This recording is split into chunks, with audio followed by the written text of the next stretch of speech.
Welcome to free online classes of physics with Lamborsa. So in previous lecture, we studied derivation of equation of stationary wave by analytical method. And in that equation, we got y equal to capital A sin omega t. म्हणजे resultant motion जी होती ती SHMच होती with same period. But resultant मोशनची जी amplitude आहे capital A त्याची व्हॅल्यू आपल्याला मिळाली twice A cos 2 pi x upon lambda आणि त्या रिझल्टंट अँप्लिट्यूडची व्हॅल्यू व्हेरिएबल आहे विथ x हे आपल्या लक्षात आलं. And from that we find the two extreme values of amplitude. Minimum amplitude जिथं फॉर्म झाली तिथं नोड्स फॉर्म झाले आणि मॅक्झिमम अँप्लिट्यूडच्या कंडिशनला अँटी नोड्स फॉर्म झाले. So in this lecture, let us learn properties or characteristics of that stationary wave. आणि आपल्याला सर्वांना माहिती आहे स्टेशनरी वेव्ह जर फॉर्म व्हायचे असेल तर त्या स्टेशनरी वेव्ह मध्ये त्यासाठी आपल्याला two exactly identical SHP waves लागतील which are traveling simultaneously through same medium but in opposite direction. When interfere with each other, stationary waves will be formed. त्यामुळं first property stationary wave will be like this. Stationary waves are formed due to interference म्हणजे superposition between two exactly identical progressive waves traveling through a medium in opposite direction. मग जर transverse progressive waves interfere झाल्या तर आपल्याला transverse stationery waves form झालेल्या मिळतील. आणि जर लॉन्जिट्युडनल प्रोग्रेसिव्ह वेव्स इंटरफिअर झाल्या तर लॉन्जिट्युडनल स्टेशनरी वेव्स फॉर्म झालेल्या मिळतील. आणि कोणत्याही प्रकारच्या स्टेशनरी वेव्ह मध्ये आपल्याला सर्वांना माहिती आहे नोड्स, अँटी नोड्स आणि लूप्स फॉर्म होतात. So in stationary wave nodes, anti nodes and loops are form. नावाप्रमाणे stationary wave is not moving in any direction म्हणजे स्टेशनरी वेव्हची रिझल्टंट व्हेलॉसिटी 0 असते. आणि जर स्टेशनरी वेव्ह ट्रॅव्हल होत नसेल तर stationary wave will not transfer energy through medium. See here stationary wave do not transfer energy through the medium. ही त्याची थर्ड प्रॉपर्टी झाली. Let us see the fourth property. The points at which particles of medium are at the rest. म्हणजे stationary वेव्हच्या along ज्या पॉइंट्सला मीडियमची particle रेस्टला असतात, vibrate होत नाहीत म्हणजे अँप्लिट्यूड 0 असते, त्या पॉइंट्सना आपण नोड्स म्हणायचं. आणि distance between two successive nodes आपल्याला माहिती आहे आपण फाइंड आउट केले नोड्स आर इक्वली स्पेस्ड. आणि distance between two successive nodes आपल्याला मिळतं लॅम्बडा बाय 2. तसं फिफ्थ प्रॉपर्टी असणार आहे अँटी नोड विषयी. The points at which particle of medium vibrate with maximum amplitude त्यांना आपण अँटी नोड्स म्हणायचं. See here the points at which the particles of the medium vibrate with maximum amplitude that points are called as anti nodes.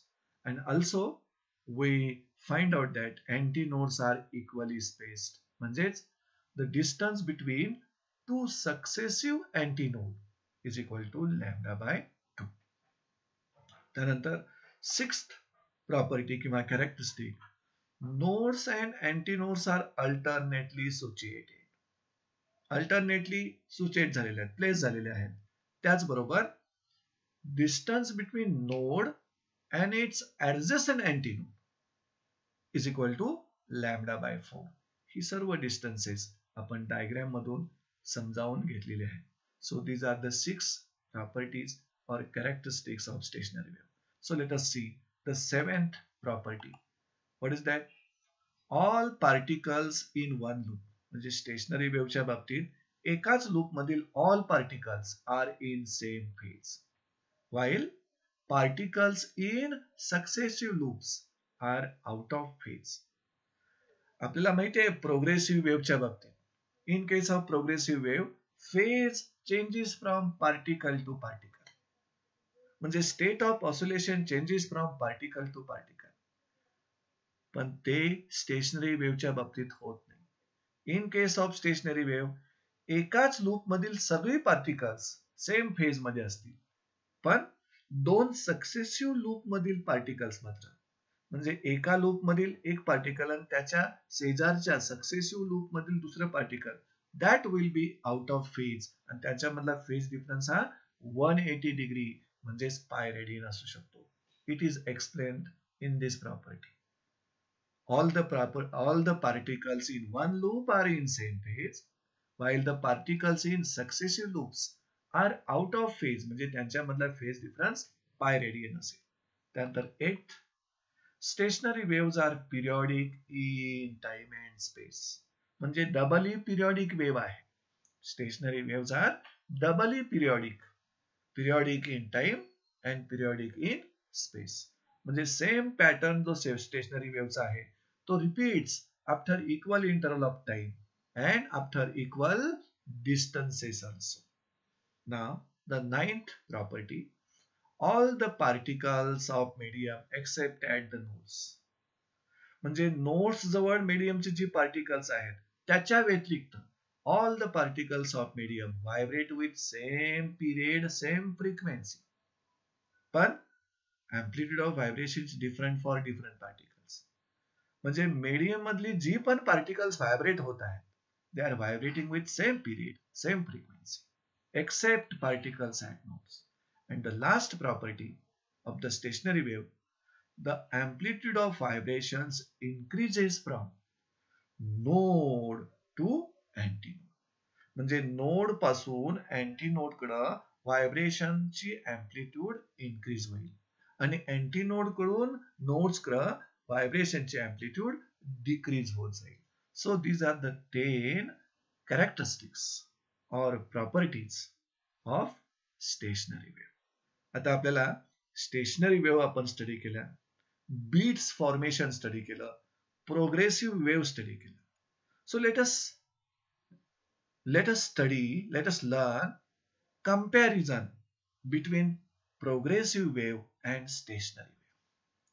Let us learn comparison between stationary wave and beats.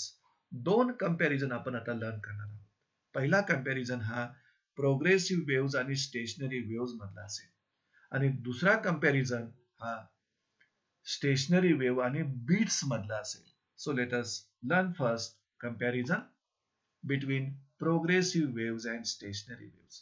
आपण सुरुवातीलाच clear करूया. Progressive wave travels continuously in a particular direction, म्हणजे progressive wave is a travelling wave आहे, त्याला speed असते, velocity असते.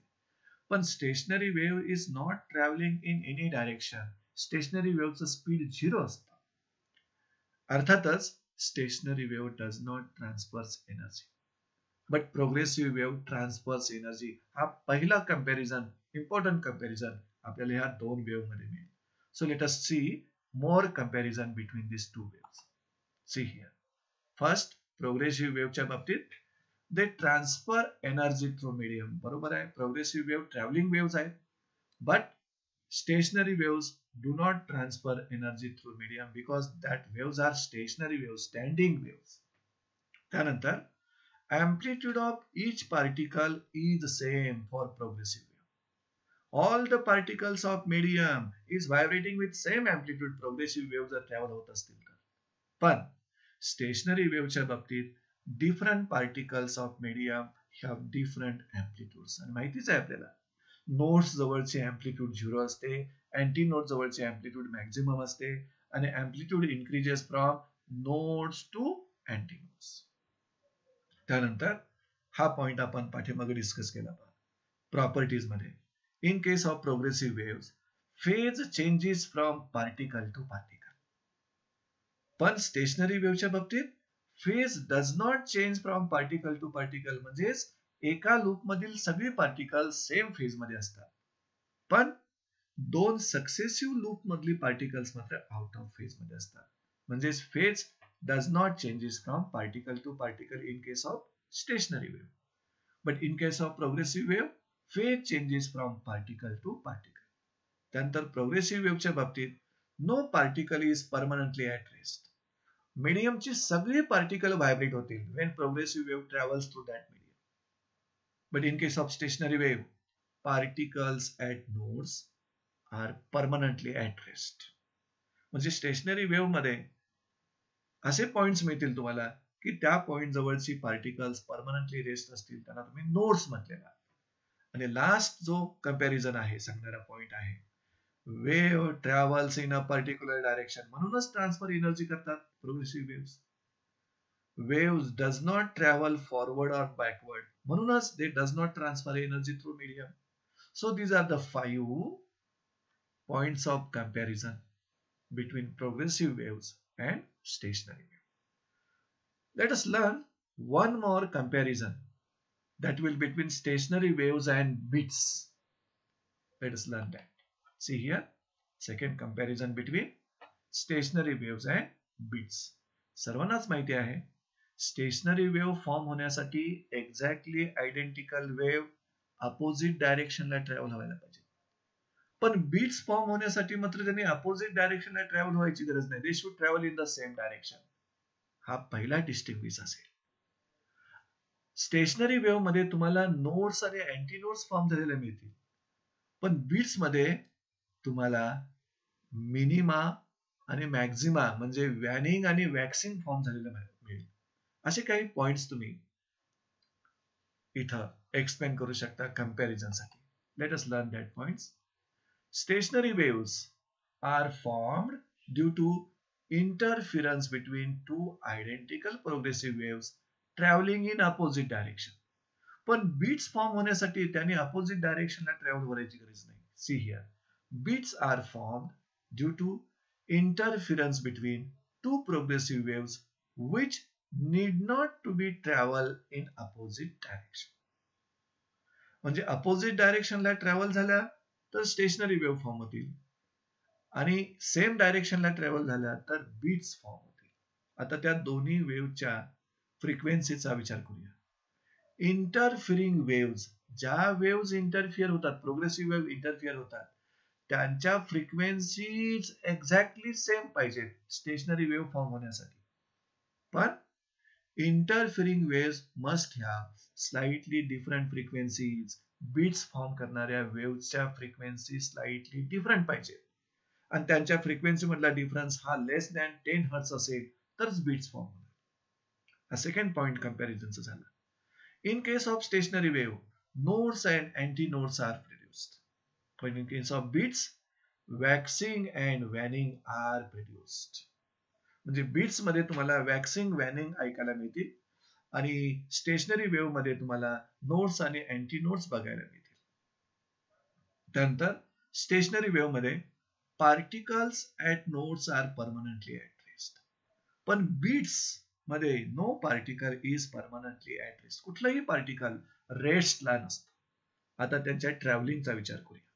C here, in stationary wave जी resultant wave form होते, resultant wave does not travel in any direction forward or backward, but in case of beats resultant wave travels in forward direction. म्हणजे travelling wave आहे, that's Y transfers energy. It is not travelling wave, stationary wave, so does not transfers energy. So these are the 5 points of comparison between stationary waves and beats. So I think you will quite understand properties or characteristics of stationary waves and two comparisons. पहिला comparison आपल्याला progressive wave आणि stationery wave मधला देतो, आणि दुसरा comparison अर्थातच stationary wave आणि beats मधला आपण समजावून घेतला. So with this we are ending this lecture. Thank you friends.